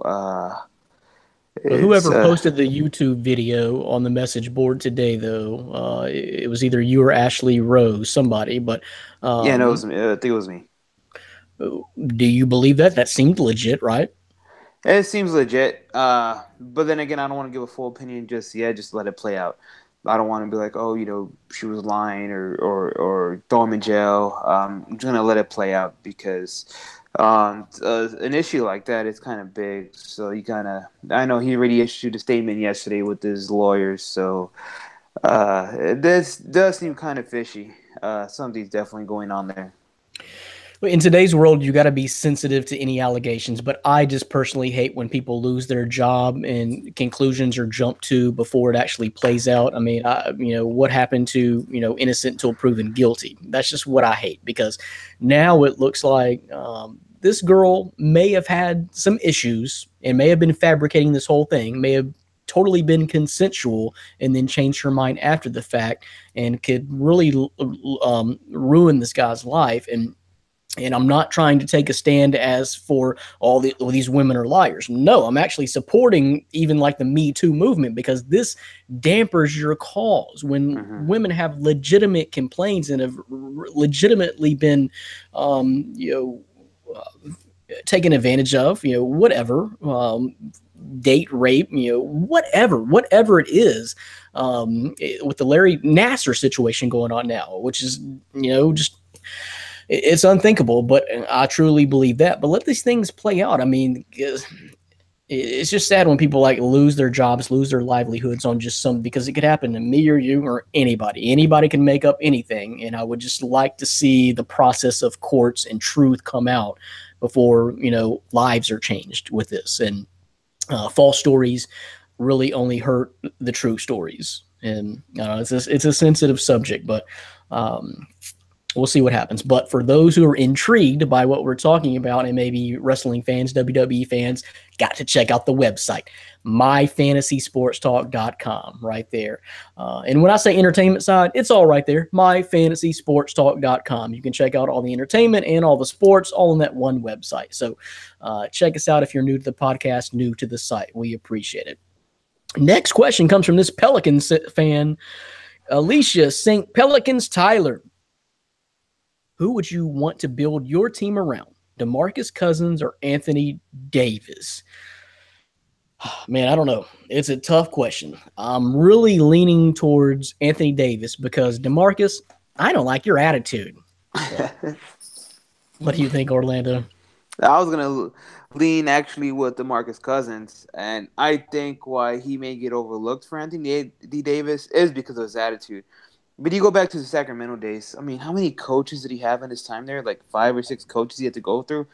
I mean, I understand DeMarcus Cousins has an attitude problem, but I mean, that could be fixed where you go, you put him at the right organization or someone that can handle him to, for not having such bad character issues. You think Brad Stevens could handle him? Because somebody like a Boston, maybe Cleveland. You think Tyronn Lue could handle him? Yeah. I mean, I don't know. I don't know. It's kind of hard to say who could handle who because, I mean, the whole Cavs locker room is just falling apart to begin with. So I don't even know what Tyronn Lue is handling over there in Cleveland right now. You might have to ask LeBron about that. So, oh, you mean the coach, the real coach? Because Tyronn Lue was a puppet that LeBron put in place from the very get-go. Yeah. But I would actually go with DeMarcus Cousins. He could shoot the three ball, I think, a little bit better than Anthony Davis. Health-wise, you could count on Cousins more than Anthony Davis because I'm sure as an Anthony Davis fan or, for Pelicans fans or even if you own Anthony Davis in fantasy, it's frustrating because you just never know when the guy is going to play, but he's going to perform when he's there. I think Anthony Davis is also a bit of a just all-around player. I think he's a better passer. So besides the character traits, I'm going to go with DeMarcus Cousins. Yeah, in all seriousness, I really agree with a lot of what you said. I think there may be a little bit more of a health issue or concern right now so far with Anthony Davis than DeMarcus Cousins. I think DeMarcus Cousins is a brute force scorer, can do it in every single way, and like you said, hit the threes because he did it against Memphis just last week. So I think if you're looking for that brute force scorer, that pounder, just an uncanny knack around the hoop just to get the damn job done, then it's probably DeMarcus Cousins. If you're looking for more of a rim protector and floor runner and just a lanky guy, then I'm probably going with Anthony Davis, which has that scoring ability too. So I just really think it depends on what's going to fit your team better, because I do think Anthony Davis runs the floor better and is a little bit better defender, just longer reach, better shot blocker, better rim protector. But, I mean, man, they're close. They're really two great players, and you see that now with the Pelicans and both of them being able to thrive off of each other and put up fantasy numbers. It's unbelievable. It's astonishing that they're both coexisting like they are, because you've seen it really hadn't worked out in Oklahoma City with Russ and Paul George. It worked out fairly well with Houston with CP3 and James Harden when they've both been on the same floor together. So I don't know. But Dan, what do you think? It's a tough call. Not for me. For me, it's easy. It's Anthony Davis. A large majority is because of the attitude issues. I don't think any coach can just cure a player. I think that attitude's always going to be there with DeMarcus Cousins. We've seen, progress in New Orleans, but anytime, I mean, he can just blow a gasket, and whether it's in a game and pick up a couple T's and get ejected, or on his own teammates in practice, in the locker room. If hit a referee, you never know. Right. So, I mean, if I'm building a franchise around a guy, I'm going to choose Anthony Davis. He's better defensively. Even when you look at scoring, I mean, Anthony Davis scores more points, just their career numbers. And even when we're looking at injury history, DeMarcus Cousins hasn't played a full season yet either. I mean, he's never been able to play 82 games, where, Anthony Davis is consistently between 60, 68, 75 he was able to play last year, similar to DeMarcus Cousins, who 72, 65, 59, 64. So they both miss games. So if I'm choosing one, I'm choosing the younger, and overall I think has more potential still at this point in his career with Anthony Davis. Wow. Okay. You had a definitive answer there. No sway in your hips whatsoever. But I think, okay, you broke down the numbers. You're saying Anthony Davis, but I think a lot of that was your opinion of that DeMarcus is just a loose cannon, right? Well, I mean, in Sacramento, yeah, but it's going on the second year already that he's been in New Orleans. You haven't really heard some of that craziness that you would hear from Sacramento on a consistent basis. I mean, I think that has a little bit to say of the environment that was going on in Sacramento too. Yeah, but I can go back to his days at Kentucky and talk about it too. So I mean, it's attitude-wise, he's doing good. I'm proud of the guy. Proud of you, DeMarcus. but I wouldn't build my franchise. No, around. trust me, I wouldn't want to piss him off either. I'm just saying. Who's their coach? Is it Gentry? Yeah. So I don't know, maybe he's able to keep him in check, but I would be scared to death if he were to play for someone like a Boston and Brad Stevens, that little nerdy geek, is going to try to keep DeMarcus Cousins in line. I mean, the first time he pisses him off, or even a young coach like a Tyronn Lue. Hey, what about Jason Kidd getting fired? Where'd that come from? Do you guys think that was warranted? Rift with the front office. I mean, if you don't get along with your bosses, you're not long for the sidelines. That was just kind of out of the blue to me. Yeah, no, it definitely was. Middle of the season when they're in the thick of the playoffs. You know, I don't know what they are. Were they 5, 6 seed right now? 8 seed, actually. Oh, wow. So okay. Yeah, they've struggled lately. Okay. Was not completely aware of that, but that does make a little bit of a difference. So I don't know. We're kind of split right there. I'm saying you could go either way based on the type of player you need, Alicia. Orlando's clearly saying DeMarcus Cousins, and Dan is for show saying Anthony Davis. So I don't know. It's tough, but I don't see them playing together for too much longer. You can't. You just can't do that. Not sure they can even afford that, but you need to be peaking right now because that's a pretty damn good team you have in New Orleans. So thanks for the question, Alicia. St. Pelicans, Tyler. Now, let's move on and talk about a college b-ball question real quick before we get into Orlando's Kawhi Leonard just a second. But college b-ball question here. This one's from Boomer Sooner. Is Trae Young the next great superstar or a future ball hog who can put up numbers but fails to win ball games? I just want to say one thing about this because I have my opinion more as of late. The assist numbers he was putting up early in the season is what caught my eye. And I think he could be a great player. True freshman, guys. Okay. So Oklahoma has lost 3 of their last 6 games. Versus West Virginia, he was 8 for 22 in a loss. Versus Kansas State, he was 8 for 21 in a loss. The miracle game where he put up 48 points against Oklahoma State, he was 14 of 39. You hear me? 39. He shot it 39 times. That's ridiculous in a loss. He's taken 379 shots this season in 19 games. The next closest shot taker is Christian James with 170. You heard me? He has taken over 200 more shots than the next highest shot taker on that team. I'm leaning towards ball hog. Dan? Man, I love watching Trae Young play. I've watched so many more Oklahoma games this season than I thought I was going to.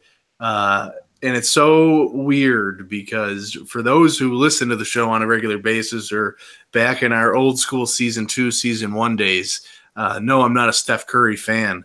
And this guy's he's going to be better than Steph Curry. I absolutely love his game. There's been some games where he's taken a ton of shots. I mean, I watched him in that Oklahoma State game when he was just chugging up shots. He was just literally got a couple steps past half court and he was just shooting the ball. A couple of them went in. It was like LaMelo Ball style, huh? That sounds like LaMelo Ball. Was LeVar his coach? Did LeVar coach him in high school? It's crazy. It's crazy to watch him play. If you sit down and watch a Trae Young game, you're going to be entertained. His court vision for the passes that he makes is unbelievable. That's what I would like to see. Okay, so the Oklahoma State game, I believe they lost by 2. If he would have passed on half of his shots, they would have won. He shot it 39 times. And I do like his passing vision, his floor vision, his passing ability. That's where he needs to make his living, not shooting that many times. Right. And here's what I like about Trae Young, because after that, I watched that entire Oklahoma State game. After that game, during the week leading up to their game yesterday against Kansas, he said he's going to change. He's not going to be that type of player. He watched the tape. He said, I know I can learn from my mistakes and I can do it. Against Kansas, number 5 Kansas, Oklahoma, He shot 9 total shots, made 7 of them, 78%. Was 10 for 12 from the free throw line, still managed 26 points, 9 assists, 4 rebounds. So I think he's conscious that he knows he can't be chucking the way he's been chucking. And if he makes an effort to pass the ball, to not always shoot it, I think he's going to be a superstar. And there's going to be some talented players in the NBA draft this year. I would take Trae Young first overall and not look back. Over Marvin Bagley? Over all of them. DeAndre Ayton, all of them. Trae Young. Okay. Yeah. I don't know about that. If you can get Steph Curry in the draft, where are you going to take him? Compared to what is Marvin Bagley going to be? A great. I'm not making that comparison yet. I'm not making that comparison. He's better than Steph Curry right now. Right now, Steph Curry's garbage to him. Can't smell his jock. Oh, don't even start again. Can't smell his jock. Okay. He's a chucker, Dan. He's a chucker. Trae Young is a chucker. Changed. He's a chucker. Okay. All right. Better. Yeah. All right, let's move on to the next one. We're running out of time here. Let's do this one real quick. This is from Reed Thomas. Does Kawhi have any fantasy value? I have him in a competitive 12-man league. Top 6 make the playoffs, and I'm currently in 5th place. There isn't anything I'm targeting on the waiver. Just can't have him taking up a roster spot with no IR. So, Orlando, help me out here because I wanted to play Kawhi in daily fantasy quite a bit, but you got to fill me in on this injury situation. Then we heard this week about the issue of maybe a rift with him in the front office or with him and Popovich or whatever's going on there. So explain to us from San Antonio there, what is going on with Kawhi Leonard? Yeah, well, just a lingering injury, and supposedly it's causing tension. He's feeling disconnected, distance from the Spurs organization. And it is a little bit eyebrow-raising because even Pop has mentioned about it, said it's weird not having Kawhi back in the lineup or Kawhi saying he's not feeling comfortable. And if Kawhi's not Kawhi, we're going to let him get healthy. That's their guy. That's their star. He's due for a maximum coming up in a year or two. But you look at Parker's injury, and it looked like Parker was pretty much done when he suffered that injury against the Warriors. But he's already back on the court. I mean, obviously Parker's a little bit older, but he's older and he's back sooner than Kawhi's. And Kawhi comes back, plays 9 games, he has a tear in his shoulder, partial tear. He could still play, and the quad is still bothering him. So to me, I'm not going to blow it off completely. I do believe there's something going on. I don't think the Spurs are just going to let Kawhi walk away. I think they're going to be able to make him happy. But as far as fantasy goes, being that he said he's in the 5th seeding, I might hang on to him because there's rumors that he may be back around the All-Star game or after the All-Star break. I don't think he's going to completely miss the whole season. And it really is a serious injury that we don't really know too many details about. Unless he needs to make a move, it's going to be hard to trade him. And if Kawhi does come back within a month or two after the All-Star break, you're not going to get much for him right now at this current value. So right now that he's still in, I got to hold on to him rather than dropping him because he's going to come back sometime in the season with whatever's going on. Well, I'm going just the opposite. If I had to give some advice to Reed here, trade him to a sucker. Find you a sucker in your league, and you need to unload him right now. When someone still has the hopes that he could be, MVP type caliber player for the back half of the season. Trade him for a good solid player that's going to get you because All-Star break, man, you're talking about another month.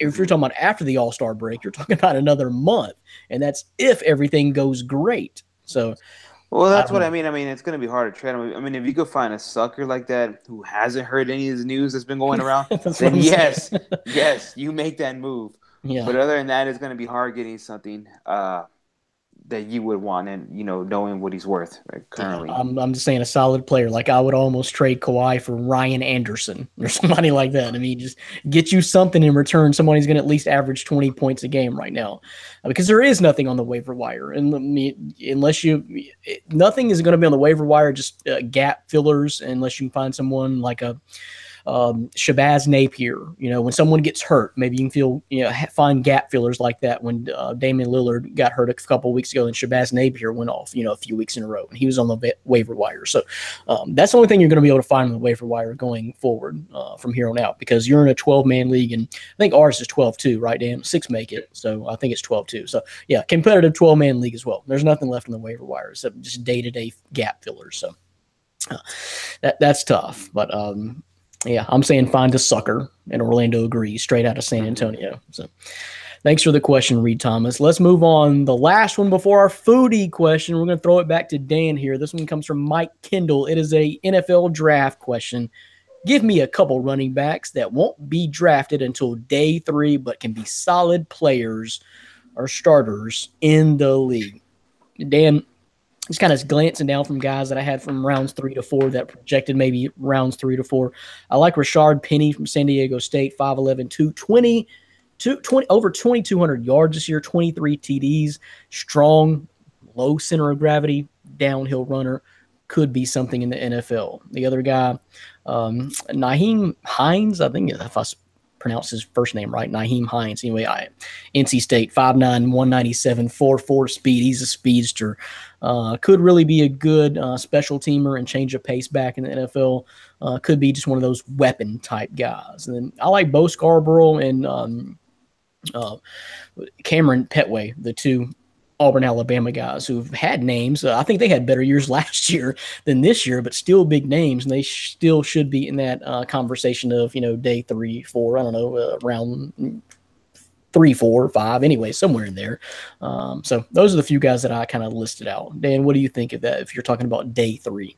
Yeah, I got a couple other guys on my list, but just to touch on one of the guys that you mentioned is Penny from San Diego State. I actually have him ranked as my 3rd running back right now overall. And I have a 2nd-round grade on him right now. I haven't finished all of his tape, but I love Penny. I think he's going to be a stud. He might not get drafted in the 2nd round, but the production is there. You might say he lacks NFL speed, but his vision is tackle-breaking ability. I like him. So I'm all over Penny in the draft.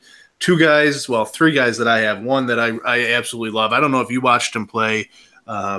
He went to Southern Miss, Ito Smith. 4-year starter, 1,000 yards, 3 out of the 4 years. He had 49 total touchdowns, 40-plus receptions in 3 of his 4 years. He can do it all. He's not the biggest back. He has some legitimate speed, but he's going to be a viable option in the receiving game. He reminds me of kind of a poor man's Devontae Freeman. He's not as fast. He's not as strong. But he has that type of ability where he can make an impact in the receiving, rushing game, or even the return game if you wanted. So Ito Smith is a name to watch. Another guy is Rock Thomas. He went to Jacksonville State, but before that he was actually an Auburn recruit with the same recruiting class as you see with Petway and some of the other names. I like Rock Thomas. He didn't get it cut it at Auburn, but in Jacksonville State he kind of shined. He had over 1,000 yards, 13 touchdowns. He's only 195 pounds, so I want to see him add some more weight. But he has the speed to really make an impact. So I like Rock Thomas as well. He's even a later round guy, 6th, 7th round I think is where he'll go. And then I'm going to kind of do a homer pick with Phillip Lindsay and the Colorado Buffaloes. Colorado's all-time leading rusher beating out Rashaan Salam.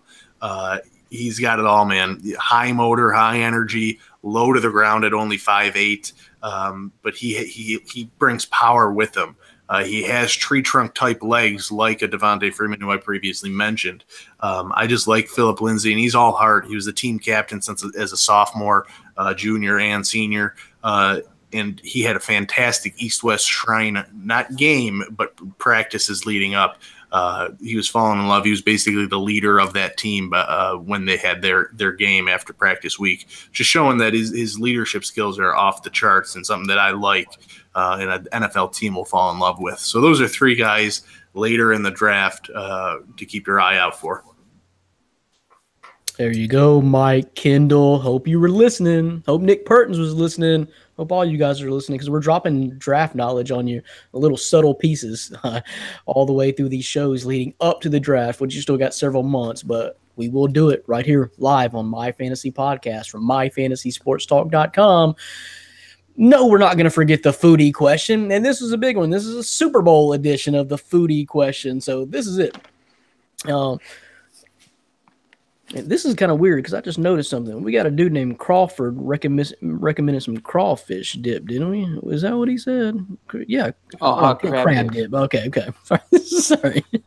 Anyway, George Crawford, My Fantasy Food Talk. What's up? Enjoy the food talk. Maybe because I'm a fat guy that will eat your face off if edible. What kind of food are you making, eating for your Super Bowl parties? I love me some dips, taco, stuffed pepper. But this year I'm going out on a limb and going to try the hot crab dip. It's the bomb. Kind of like the bombs Foles going to be throwing all over the Pats. Oh, God. George Hannibal Crawford. How did this get past Dan? I liked it. It is a very good question and appropriate since Super Bowl is coming up a week from Sunday. I love everything Crawford said. Dips are a must, and a taco dip. I don't know if you're talking about like a Fiesta dip. Anyway, that sounds intriguing. I love a taco dip. That sounds great. Stuffed peppers, love stuffed peppers. So anything you said or everything you said, I love, especially the dips. Dips are very important to a party. Got to have the dips. I also got to have some wings. Got to have, and Dan would probably attest this, got to have some kind of buffalo wings. I know they do it much better in Buffalo, but any kind of wings you got to have. And then I'm saying chili. Chili is a great thing for any kind of party like this, especially through the winter months, because chili is so versatile. You can have a cup of chili. You can have a chili dog. You can have chili nachos. You can have a chili Frito pie. Whatever you want to do with chili. Chili is so versatile that it's a must for a Super Bowl party. So I really recommend that. Dan, what's on your list? So I have a tradition every year for the Super Bowl. I don't usually have a big party. I like to watch it at home. Because you're studying film. I like to. I play. Usually Super Bowl is my big betting day, so I usually play. And you're not a pleasure to be around, huh? And have the crowds around me, but I make homemade pizzas. So roll the dough, do it all, get the sauce, and I make homemade pizzas. But in terms of dip, I'm going to kind of piggyback off of what Brandon said because he doesn't know what the hell a buffalo wing is until he has one in Buffalo. Chicken wing dip. I had chicken wing soup last week, chicken wing dip this week. I'm telling you right now, it's to die for. If you've never had it, come to Buffalo and get it because it's absolutely delicious. Easy to make, too. I'll post the recipe sometime. Come and get it. Orlando, what's on your Super Bowl party menu? See, the same thing. I love watching Super Bowl. I always watch it with a bunch of friends or family. So we usually do a lot of finger foods. Usually Super Bowl day, I don't feel like cooking nothing. So anything that's just easy, 7-layer dip, hot dogs, pizza, chips, something like that. I don't go too crazy with the foods on Super Bowl Sunday only because I'm more worried about having a good time and watching the game rather than trying to get a little having the Shiner Bock flowing, right? Oh yeah, Heineken. Yeah, exactly. Shout out Heineken. Where you at? Yeah, where are you? Oh, okay. I'm gonna get I'll bring in the Heineken for sure. But pizza, hot dog, chips, wash on with the nice cold Heineken. There's your plug. That's usually what comes in mind for Super Bowl Sunday. There you go. So thanks for the question, George Hannibal Crawford. Got to keep this face intact, man. Back up off us. But appreciate all the foodie questions. Dan said they're blowing up, and appreciate all the questions. Hey, include some more fantasy basketball questions. That's what I was asking Dan about this week. Are we not getting any fantasy basketball questions? We're done with football. Let's get in some fantasy basketball because I got a title to win and taking down the Dan Shaw. Joke to end the podcast. Love it. Ain't nothing funny about this. It's going down, promise you. But thanks for the question, guys. Thanks to Orlando Torres for dropping in and my co-host Dan Shaw. Until next week, I am Brandon Reed. See you later, podcast peeps. Peace.